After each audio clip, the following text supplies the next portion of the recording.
Assalamualaikum warahmatullahi wabarakatuh. Bersaksi Gunung Seminung, bercermin Danau Ranau. Selamat datang di podcast KPU Kabupaten Ogan Komering Ulu Selatan.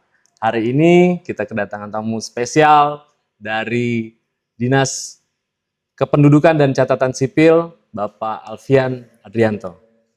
Selamat datang, Pak. Mungkin kedepannya kita coba untuk ngobrol-ngobrol ringan terkait Disdukcapil, dinas yang Bapak pimpin, dan juga mungkin tentang urusan data kependudukan, kayak gitu, dan pelayanan publik lah, kayak gitu. Iya. Mungkin sebelum masuk ini Pak, pengen tahu nih, mungkin teman-teman pemilih dan masyarakat Oku Selatan pengen tahu nih, gimana sih Pak keseharian Bapak selaku Kepala Dinas Kependudukan dan Catatan Sipil? Bisa diterangin Pak, bisa dijelasin? Oke, sebelumnya bismillahirrahmanirrahim. Assalamualaikum warahmatullahi wabarakatuh. Waalaikumsalam. Kami juga mengucapkan terima kasih Pak Aidil, Pak Dila, bahwasanya kami diundang dalam podcast KPU ini. Siap. Dan hal-hal yang terkait dengan data kependudukan, sinergitas KPU, mudah-mudahan nanti bisa kita informasikan ke masyarakat. Siap, Pak, betul. Selanjutnya terkait keseharian, kayaknya nggak berbeda dengan yang lain ya Pak Aidil. Ya. Bahwasanya kami sebagai aparatur sipil negara sudah diatur. Dari jam masuk, jam pulang, bagaimana prosesnya, kan seperti itu. Iya, betul. Sehingga aktivitas keseharian tidak jauh berbeda dengan OPD-OPD lain. Iya. Yang membedakan kami kan hanya sebatas tugas pokok dan fungsi. Betul. Kami terkait dengan proses apa, OPD lain terkait dengan proses apa. Hanya di situ saja perbedaannya. Oh, gitu. Iya. Jadi untuk Dinas Kependudukan dan Catatan Sipil ini kan salah satu dinas yang bersentuhan langsung dengan masyarakat dalam hal kepengurusan data kependudukan gitu kan Pak. Gimana sih Pak tantangannya dalam hal mengurus atau melakukan pelayanan-pelayanan yang mungkin hampir tiap hari Pak ya? Dibuka pelayanannya. Tiap hari ya memang itu bagian tugas gitu. Sehingga memang kami melakukan pelayanan berdasarkan jam kerja. Tiap hari melayani masyarakat. Di luar jam kantor kita ada pelayanan seperti jemput bola. Terus selanjutnya juga pada saat ada masyarakat yang ingin melakukan perekaman, kami juga membuka pelayanan di kecamatan, di balai desa, dan itu bisa dilaksanakan di luar jam kerja. Di luar jam kerja. Tapi itu tadi minimal ada surat permohonan dari kadesnya atau dari camatnya. Oh gitu. Seperti kemarin kita melakukan pelayanan di sekolah-sekolah, itu kita laksanakan di hari Sabtu dan Minggu. Itu kan di luar jam kantor. Di besok rencananya juga kita ada pelayanan jemput bola di Kecamatan Sindang Danau. Desa Watas. Watas jauh itu Pak? Lumayan, ujung ya perbatasan. Ujung perbatasan itu Pak? Gitu. Tapi itu masih menjadi tanggung jawab kami juga. Karena masih warga Oku Selatan. Betul. Jadi terlepas dari ujung, itu masih tanggung jawab kami. Betul. Baik, luar biasa sih Pak. Jadi nggak cuma sekedar di kantor gitu kan, artinya beredar juga ke wilayah-wilayah di Oku Selatan gitu. Itu jemput bola. Selama masih wilayah Kabupaten Oku Selatan, masyarakat Oku Selatan, kami datang insya Allah. Gitu. Kalau ada permintaan. Kan luar biasa. Oke, mungkin selanjutnya terkait tugas dan fungsi Disdukcapil nih Pak. Jadi Disdukcapil ini kan sering disebut sebagai jantungnya data kependudukan gitu. Mungkin bisa dijelaskan sederhana tentang tugas-tugasnya Disdukcapil yang perannya memang sangat strategis gitu kan untuk masyarakat kayak gitu. Peran Disdukcapil berarti nggak lepas dari tugas pokok dan fungsi ya Pak Idul, yang diatur di Undang-Undang 23 tahun 2006 tentang administrasi kependudukan, juga perubahannya di Undang-Undang 24 tahun 2013, yang dimana bahwasanya Disdukcapil itu mempunyai tugas pokok dan fungsinya mengelola data kependudukan, yang dimana kami hanya dikenal waktu itu hanya sebatas cetak KTP. Cetak KTP? Iya. Orang-orang kalau ngelihat Disdukcapil kayaknya prototipenya blanko nih. Blanko. Blankonya ada, blankonya kosong misalnya. Segala macam itu. Padahal selain blanko, cetak KTP segala macam, kita juga banyak tugas kita. Ada di situ kita juga punya dokumen kependudukan seperti akta kelahiran, akta kematian, KK, perubahan data. Juga yang nggak kalah pentingnya adalah satu itu tadi, mengelola database kependudukan.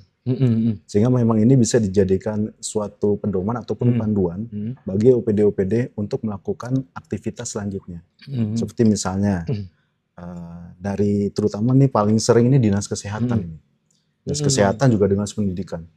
Pada saat mereka minta data kependudukan baik berdasarkan usia, jenis kelamin, juga tempat tinggal dan segala macamnya, itu jadikan basic bagi mereka. Betul. Dan data inilah nanti akan dijadikan suatu formula bagaimana mengambil kebijakan yang tepat. Seperti misalnya jumlah usia sekolah. Sehingga gimana sih ke depannya selama 1 tahun ke depan, 2 tahun ke depan, terus jumlah kesehatan, jumlah lansia berapa, usia harapan hidup nanti berapa, segala macamnya. Ada Nah, proses pengolahan data. inilah, yang ini kadang-kala misalnya lebih penting daripada proses sehari-hari melakukan pencetakan. Oh iya. Bukan berarti tidak penting mencetakkan, Benar. tapi mengelola data inilah yang lebih penting gitu. Sehingga bisa dijadikan dasar untuk pengambilan kebijakan selanjutnya. Oh, luar biasa. Ini berarti Berkesinambungan itu.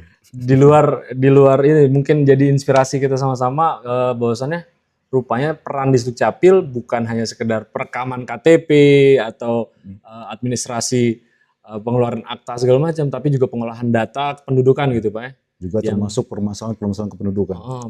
Karena yang mesti dijelaskan adalah bahwasanya nggak semua orang datang ke Dukcapil itu mengerti. Persyaratan mau buat KTP apa sih? Persyaratan mau bikin akta kelahiran apa sih? Nah, kadang-kala ini yang menjadi dinamika di kami. Menyelaraskan masyarakat kan taunya datang bahwasanya dokumen dia selesai. Mereka nggak tahu itu persyaratan. Iya. Taunya aku punya anak, aku punya uang rumah, aku nak masukkan anak aku. Mana kira-kira? Iya. Nah, di sinilah dinamikanya gitu. Okay. Menghadapi masyarakat, maka kita harus bisa fleksibel, responsif, akan tapi tidak mengurangi nilai makna dari prosedur yang akan kita selesaikan. Karena kan kita nggak lepas bahwasanya proses dokumen kependudukan juga berdasarkan SOP. Yang harus dilalui, persyaratan segala macam kan sudah ada itu. Cuma kan masyarakat taunya aku nak selesai.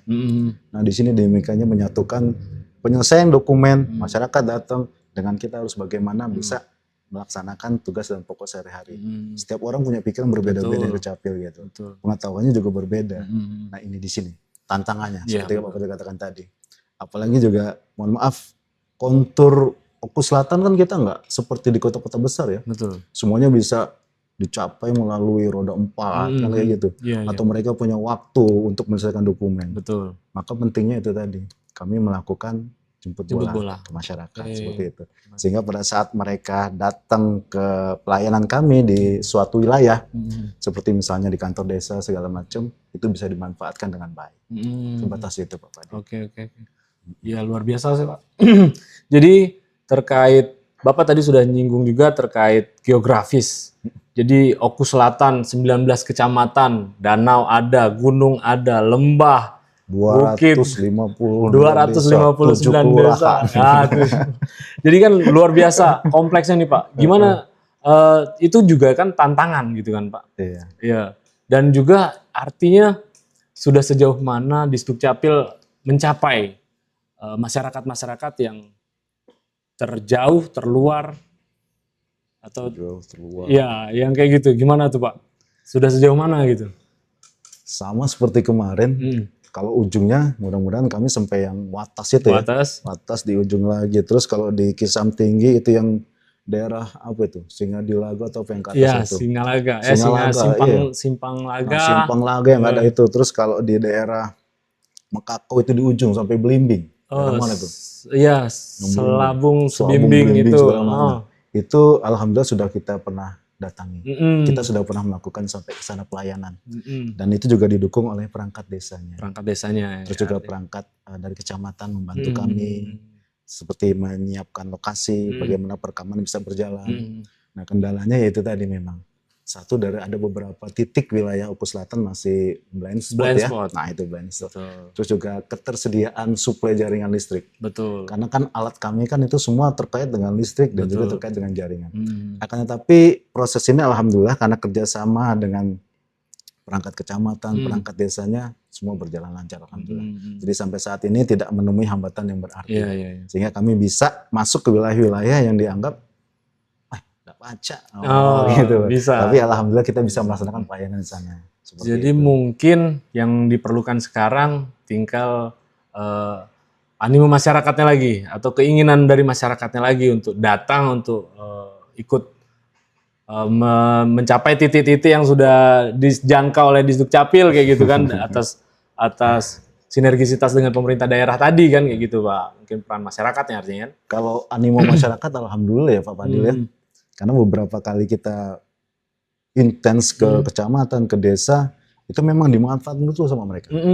Bahkan waktu itu sampai kami nambah waktu hari pelayanan. Oh gitu. Yang seharusnya di sana pelayanan cuma 1 hari, jadi bisa molor 2 hari, 3 hari. Itu saking antusiasnya masyarakat. Betul. Sehingga pada saat kita turun ke desa, yang pelayanan harusnya dari jam 7 sampai jam 4, akhirnya kita harus fleksibel.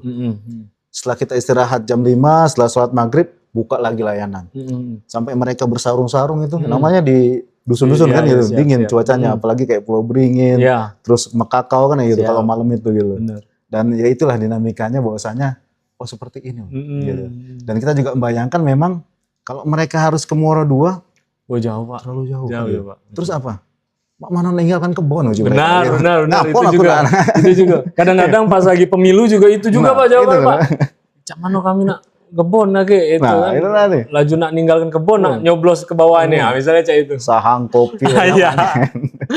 tapi itu ya, apa namanya dinamikanya ya Pak. Benar. Padahal dan itu juga mungkin dialami oleh kawan-kawan KPU ya. Benar sih Pak. Pada saat melakukan apa namanya coklit. Coklit, monitoring. monitoring.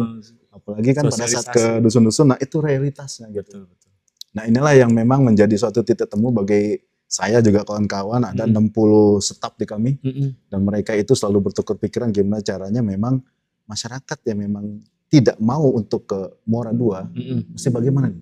Seperti itu. Maka metodenya jemput bola. Betul. Selain jemput bola apa lagi? Apalagi Pak?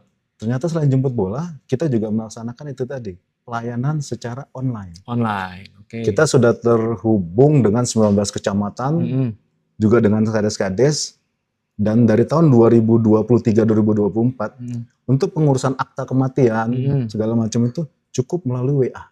Oh, cukup WA Pak? Cukup WA, dan itu sudah berjalan. Sampai hari ini pun seperti itu tadi. Dari WA, dari perangkat desanya membantu, menyampaikan ke kami, nanti hasilnya kami Kirimkan aktanya. Sebab jadi nggak perlu datang, cukup bayar. Sebagai informasi, setelah perubahan dari blanko ke kertas A4, itu banyak pelayanan yang memang dimudahkan untuk masyarakat. Oh gitu. Kalau dulu kan kita mau bikin KK itu blanko. Butuh akta blanko. Juga. Nah sekarang kan semua dirubah. Jadi kertas A4 putih 80 gram. Biar bisa dicetak. Biar bisa dicetak kapanpun kebutuhan masyarakat dan memudahkan. Oke. Sehingga nggak perlu lagi pada saat blanko hilang, nak Muara II. Benar. Nah ini, blanko habis. Nah sekarang ini bisa cetak dewe. Bisa cetak seperti itu Pak Fadil. Gitu. Luar biasa. Kecuali 2 yang harus nggak bisa. Apa Pak? KTP dengan KIA. KIA itu karena kartu identitas anak. Iya, kartu identitas. Karena itu butuh blanko. Sehingga memang tidak bisa diwakilkan pencetakannya dan tidak bisa dikirim melalui WA tadi. Masih tetap harus format KTP. Tapi kalau kami pelayan di kecamatan, kita bisa melakukan pencetakan langsung di wilayah tersebut. Nggak perlu lagi ke Muara II. Luar biasa. Seperti itu. Luar biasa. Jadi kita mungkin udah panjang lebar nih, udah dibahas juga terkait Disduk Capilnya. Nah sekarang kita masuk ke sinergisitas antara KPU dengan Disduk Capil. Jadi dalam pemilu maupun pilkada ini kan peran Disduk Capil ini sangat krusial Pak. Jadi data Disduk Capil jadi basis utama daftar pemilih, kan seperti itu.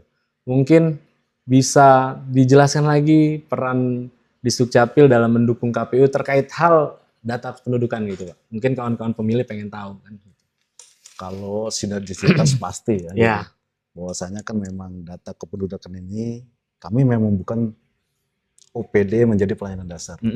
Tapi seperti saya katakan tadi, kegiatan kami menjadi dasar untuk kegiatan seluruhan. Apalagi terkait dengan pemilihan umum, ataupun nanti juga pemilihan pilkada segala macam, pasti kan dibutuhkan nomor induk kependudukan. Betul. Ini dalam konteks dengan KPU ya. Iya. Kalau dengan hal yang lain banyak. Betul. Kesehatan aja butuh, betul. Pendidikan butuh, perbankan sekarang pun butuh gitu loh. Ke depan apalagi? Pajak. Nanti akan terkoneksi dengan NIK. Sekarang sudah kan? Sudah kan, iya. Nah pada saat terkoneksi dengan NIK, berarti seluruh sendi kehidupan kita nih, apa dasarnya? Iya, data nomor induk kependudukan. Gitu. Apalagi dengan KPU. Berarti kan ini punya peran yang strategis, juga punya strategi kerjasama yang harus dinamis. Di mana memang satu sama lain bisa saling memberikan dukungan, satu sama lain bisa memberikan support. Selama ini kawan-kawan KPU juga cukup mensupport dalam artian kita diskusi. Betul. Pada saat setelah coklit, mereka ke ruangan. Duduk bareng. Iya. Diskusi segala macam seperti ini, ABCDFG, terutama terkait dengan proses penerbitan akta kematian. Betul. Kan seperti itu. Juga mungkin pada saat gimana nih pemilih pemula, ada yang belum terekam. Nah ini menjadi bahan informasi dari bagi kami. Sehingga kami melakukan akselerasi dengan berkomunikasi dengan perangkat desanya, berkomunikasi dengan kawan-kawan yang bisa dihubungi di sana, atau siapapun yang bisa memberikan informasi kami sehingga bisa melakukan pelayanan untuk melengkapi dokumen kependudukan di wilayah tersebut. Betul. Gitu. Jadi seperti itu. Kenapa? Kalau dia tidak mempunyai nomor induk kependudukan, yakin hak-hak dia akan tidak bisa terpenuhi. Betul. Nah, itulah gitu. Hak memilih. Hak politiknya juga kan pasti akan terberangus akhirnya gitu. Betul. Itulah urgensinya. Makanya kemarin kami pada saat pemilu, itu pada saat pencoblosan kami tetap membuka pelayanan. Sehingga pada saat seseorang tanggal tersebut genap berusia 17 tahun, kami langsung cetak. Betul. Seperti itu. Kami diinstruksikan oleh dirjen seperti itu gitu. Sehingga memang kami harus standby. Nah disinilah memang menjadi suatu hal yang tantangan tersendiri bagi kami. Orang-orang libur kami tetap masuk kan kayak gini gitu. Kan seperti itu prosesnya gitu. Nah itu konteks tersendiri di Dukcapil. Oke.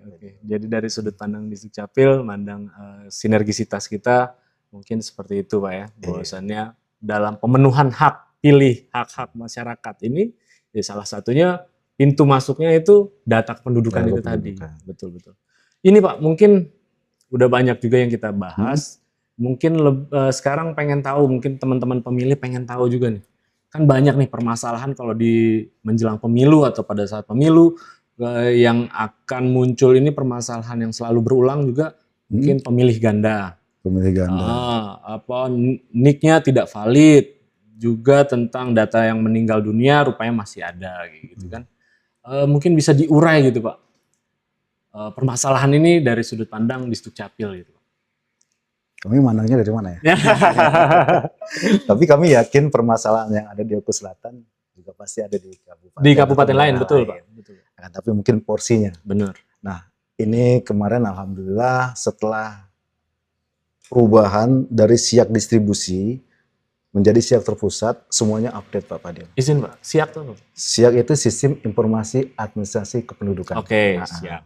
Yang dimana di sini dulu tiap kabupaten itu punya server masing-masing. Sehingga pada saat kita menginput, kadang-kala di pusat belum masuk datanya. Tapi di kita sudah selesai. Nah disinilah juga terjadi input ganda.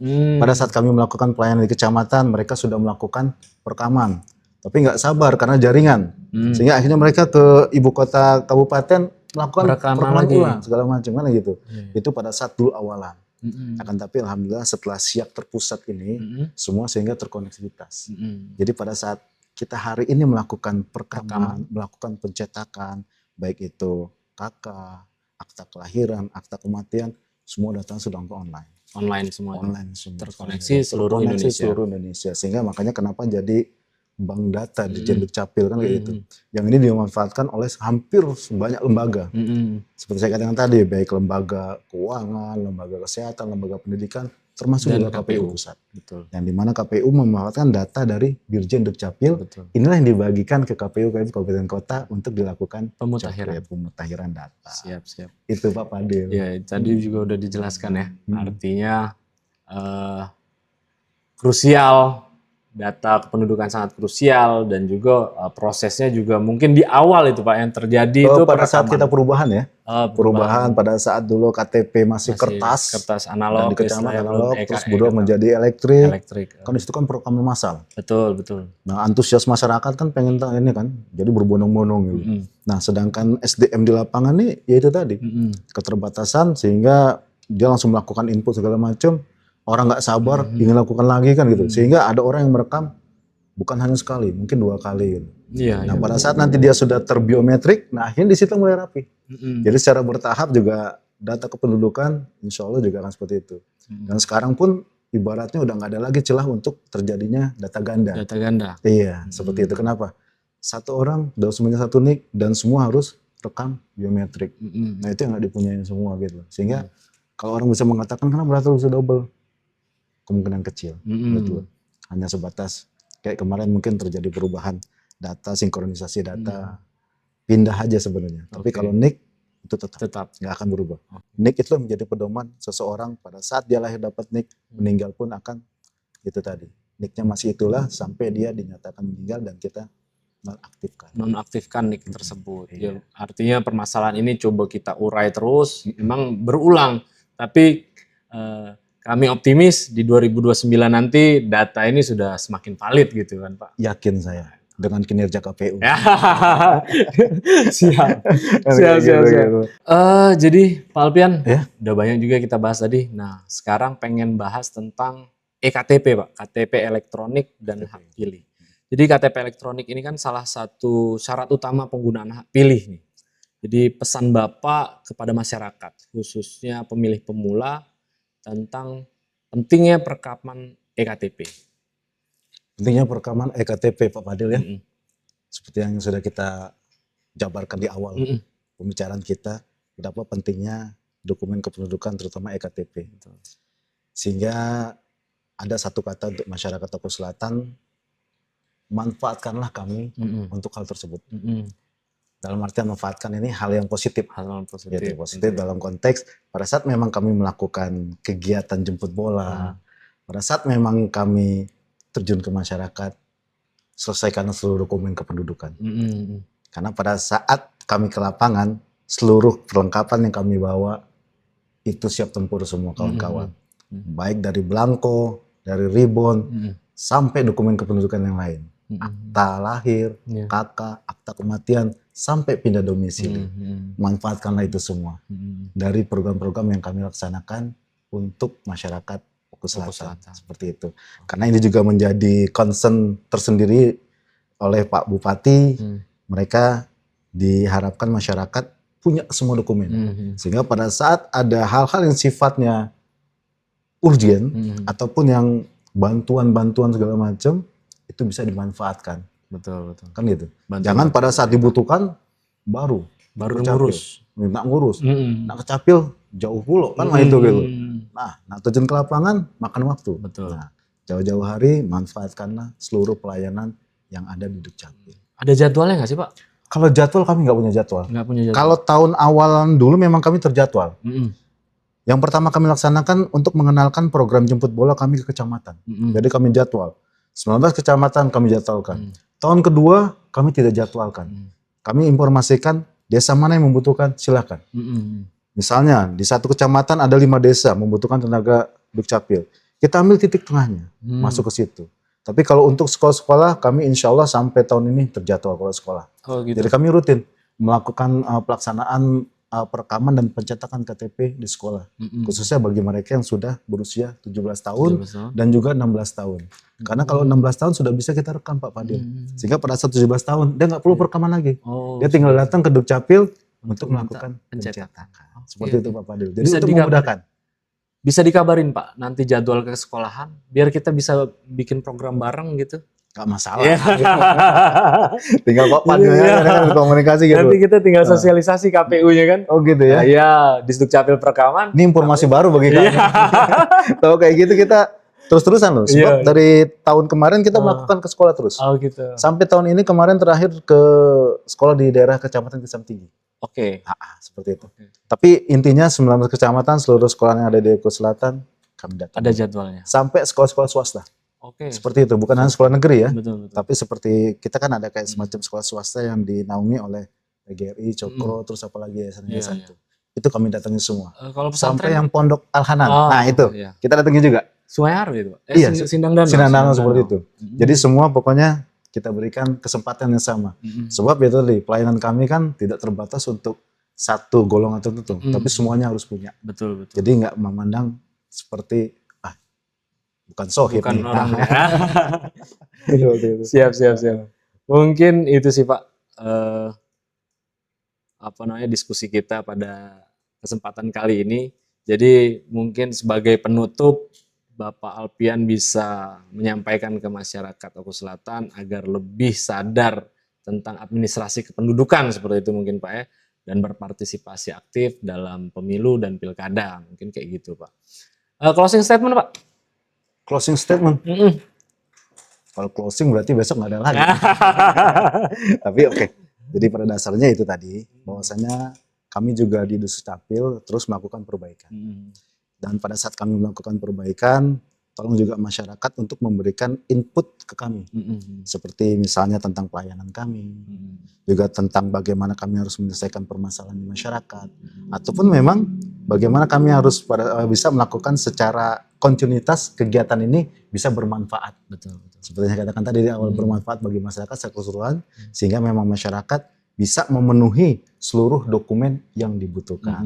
Juga kembali lagi kepada masyarakat Oku Selatan secara keseluruhan, bahwasanya insya Allah kami tetap membuka diri, bagaimana kami tetap melayani dimanapun selama itu masih wilayah Kabupaten Oku Selatan. Insya Allah kami hadir. Itu Pak Fadil. Siap, luar biasa Pak. Mungkin itu tadi, terima kasih nih Pak Alpian. Kami yang terima kasih Pak Fadil gitu. Sehingga kami bisa memberikan informasi, juga kami juga bisa diberikan informasi oleh KPU tadi kan kayak gitu. Oke. Jadi memang podcast kita ini temanya kan mendengarkan, mencerahkan dan menguatkan. Kami sudah mendengarkan, kami juga sudah tercerahkan dari informasi-informasi yang Pak Alfian sampaikan. Ya semoga ini bisa menguatkan kami menyongsong pemilu di 2029 nantinya gitu kan. Jadi terima kasih Pak Alfian, penjelasannya informatif, membuka wawasan. Jadi sinergisitas KPU dan Disdukcapil mudah-mudahan semakin kuat dan demokrasi kita juga di Oku Selatan ini semakin tumbuh. Berarti jalan bareng nih ke sekolah? Iya, positif. Siap. Itu aja Pak, makasih Pak ya. Sama-sama Pak Fadil. Itu tadi kawan-kawan pemilih podcast kita bersama Kepala Dinas Disdukcapil Bapak Alfian Andrianto. Sampai jumpa di podcast-podcast KPU Kabupaten Ogan Komering Ulu selanjutnya. Billahi taufiq wal hidayah. Wassalamualaikum warahmatullahi wabarakatuh.